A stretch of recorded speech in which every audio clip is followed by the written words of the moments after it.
being a family man and wanting to draw attention to the types of things that we can provide for our community that are family oriented. We have the VFW has a wonderful program, three wonderful programs: Voice of Democracy, the Patriots Pen, and the Youth Art Program.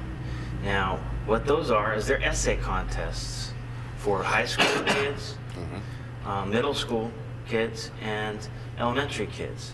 And the Voice of Democracy is for the high school kids, Patriots Pen for the middle school.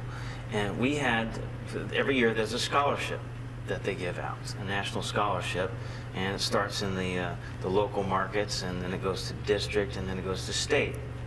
Well, our post out of New Smyrna Beach had 3 winners this year. Well, congratulations. We had 3 out of the 9 finalists in the county, and including 1 first place winner. And I was real proud of that. We have Ken Martin, one of our members, heads that program up, does an outstanding job. And so I was real proud of that. We go to the schools a couple of times a year and talk to the students. That was a real eye-opener for me the first time I did that.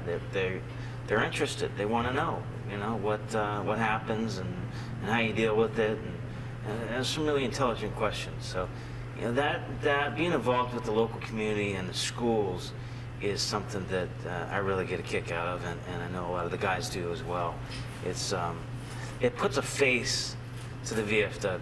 Like you mentioned earlier, the preconceptions are not just a bunch of old guys sitting around in a smoky room that are, knocking back drinks and telling war stories. Right. Okay? Don't get me wrong, that still happens. And I love that. I know, I'm one of those old guys. That's part of the thing. It's a different world today than it was when the VFW was founded. When the VFW was founded after the Spanish-American War, guys would come back, and that's all they wanted was a place to go sit down and have drinks and tell stories. And the Women's Auxiliary really did most of the work. The guys just kind of wrote the checks and said, you go do it. Now, they had money. They were able to retire coming back from their conflicts, a lot of them. And guys coming back these days don't have that luxury. If there's one thing, if there's one message I could get out today, Eddie, it's that for all the good that we do, we can never do enough. I know. And I would like to see more career counseling and more counseling for these guys coming back, because it just breaks my heart. We've got a lot of young members that they're struggling. They don't really have direction in that, and this is especially for the grunts. And for those of you that don't know, the grunts are the riflemen. They're the infantrymen. They're the guys that... They're the ground pounders. They're the guys that will sleep in the mud and the dirt. Exactly, and so they don't have necessarily, they're trained professional soldiers, but they don't have training as an air traffic controller, for example, or as an engineer, for example. They don't have necessarily what I would call transferable skills to the workplace as a civilian. But on the guys, let me correct you for just a second, if I may. We got a lot of combat veteran women coming back too. Yes, absolutely. That's something we didn't have before. Something we've never had before, yeah. Absolutely. And so, me personally, I had that struggle. Is what do you do now? Yeah. If your choices are limited in that, and with that skill set, you can go be a cop, a security guard, a prison guard, a highway patrolman, or none of which I wanted to do. Yeah, right. So. And I have a lot of conversations with our younger guys. What are you doing? What do you got planned? And then some of them want to go back to school. Some of them don't know.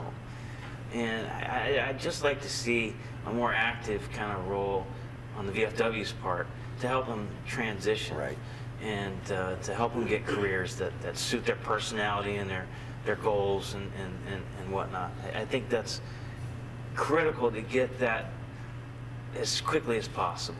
Well, one of the reasons I wanted you on the show, Brett, was to do just exactly this, to get this kind of a message out, because here at B4, we get a lot of veterans that come in here that don't belong to a VFW or don't belong to an American Legion and don't know what benefits are available to them. And fortunately, they come in here, they do join here, and we get an opportunity to give them the veteran services that they need and to steer them in the right direction. A lot of people aren't aware that we have a Volusia County Veteran Services Office here, which is a tremendous help to our veterans. So I get an opportunity then to get some of these guys, and I always try to steer them to a VFW or American Legion also to join down there and get involved. But getting you in here is to help get the word out. And this is what we need to do. We need to get the word out more to these young veterans returning.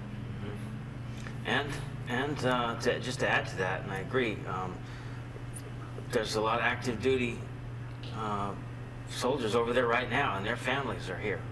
Yeah.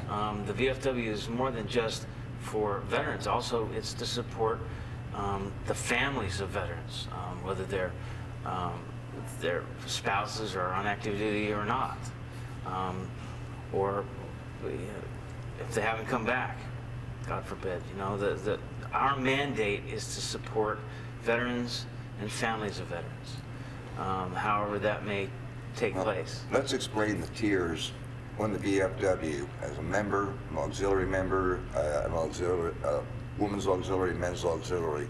Okay. The VFW membership is comprised of veterans of foreign wars. That means you're a veteran of a foreign conflict and qualify to be a member of the Veterans of Foreign Wars.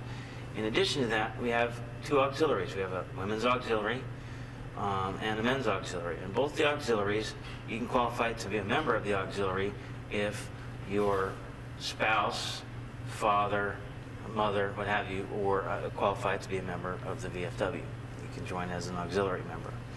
And I can't stress enough the importance of the auxiliaries. Absolutely. Because it gets more people involved, and the Women's Auxiliary has been instrumental in, if you're married, so you know this, okay, they keep us straight, they keep us... they try. They keep us grounded, and they do a lot of things that maybe the VFW members, either wouldn't occur to us to do, or we just simply won't do. So we're real grateful for the Women's Auxiliary, the Ladies Auxiliary. They do a great job, and the Men's Auxiliary, same thing. They do more of the heavy lifting type of stuff. Right. And I try to keep them out of the kitchen as much as possible. They can go out and move some logs around or do whatever we need to do.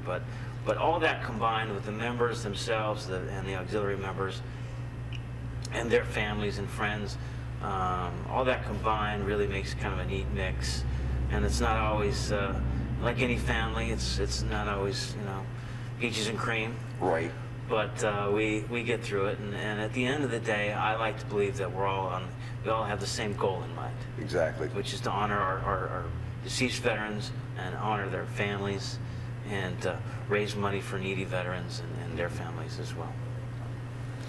The VFW is a marvelous organization. I know it took me years before I joined. Just never gave it a thought. And with my granddaughter, who was a combat veteran, when she came home on leave, I said, come on, we're going to go to the VFW. What's down there? Why do I want to go there? I said, no, you don't understand. You need to go down there, you need to meet. And there are a lot of young people starting to come in, but not nearly enough. Like I said, it's just not enough. We need to get more and more of these young people involved. And there's so many of these kids coming home today, and they are, like you said, they're lost. They have no direction. They have no idea what they're going to do or how to get there. I think, you know, to be involved in the VFW doesn't mean you have to go hang out at the bar. It's, you know, the canteen, as you call it. That's not what it's about. Now, that's a necessary revenue source for us to keep be able to do the things that we do, to keep the lights on, so to speak. But to be involved in the VFW, I have several members that I almost never see unless we're doing a flag retirement ceremony, or we're traveling to the high school to talk to the kids, or the Honor Guard is putting flags out on Memorial Day, for example, or we're conducting a memorial for somebody. There's a lot of people that, you know, because unlike a lot of members that are retired, you know, guys like me, we have a job and family to support. And so we do this, we volunteer out of a passion to bring the organization to the next level, out of a passion to honor our fallen comrades, and out of a passion to do something good. My 7-year-old daughter she thinks she runs the place down there. She comes in, and I remember 3 or 4 years ago, I brought her in there and set her up on one of the stools, and she belted out the Star Spangled Banner, and everybody sitting around that place all stood up and some saluted, and she called the place to attention. And this is a 4-year-old little girl. She knows what it's about, and all the kids that come there that are grandchildren and children of our members, they know what it's all about. You know, they stand there and watch us do the flag retirement ceremonies. They are being brought up in a culture, in households that appreciate the freedoms that we enjoy and the sacrifice and what it actually took to make that happen. And that right there that's really where it hits home for me. And that's where it's sad, because so many of the young kids today growing up have no clue. Even I've had, you know, I've got the 2 flags on the back of the bike, the POW, MIA, and the American flag. I've had college students ask me, what's Palmia? I've had the same question. Oh, that infuriates me. Yeah. What did you learn in school? You made it all the way to college, and you don't know what POW-MIA is. I mean, that's infuriating. My 7-year-old daughter can tell you exactly when the Marine Corps birthday is. Probably where they were founded. Well, Brett, we're winding it down here to the end. Would you like to give us a final message so we can wrap this up? I'd be happy to. It took me 15 years after I got out of the service to actually join the VFW, and once I joined, it took me a while to get involved. And like I mentioned earlier, you don't have to necessarily go there all the time, but every little bit helps. And one member at a time, one family at a time, if we can help one person at a time, it really feels good. I subscribe to the notion that if you help enough people get what they want, you'll get everything that you want out of life.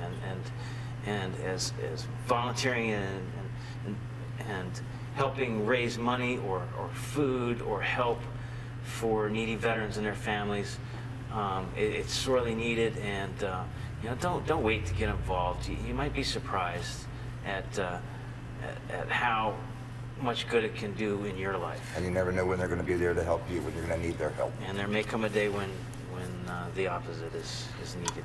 Well, we're coming to the end of another half-hour show. It's been a pleasure. Thank you very much, Commander, for coming out and joining us. Thank you for having me. We'll be here again next week, and we've got some other interesting shows coming up.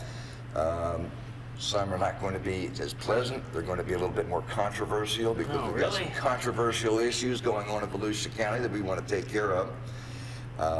We're doing some fundraising of our own.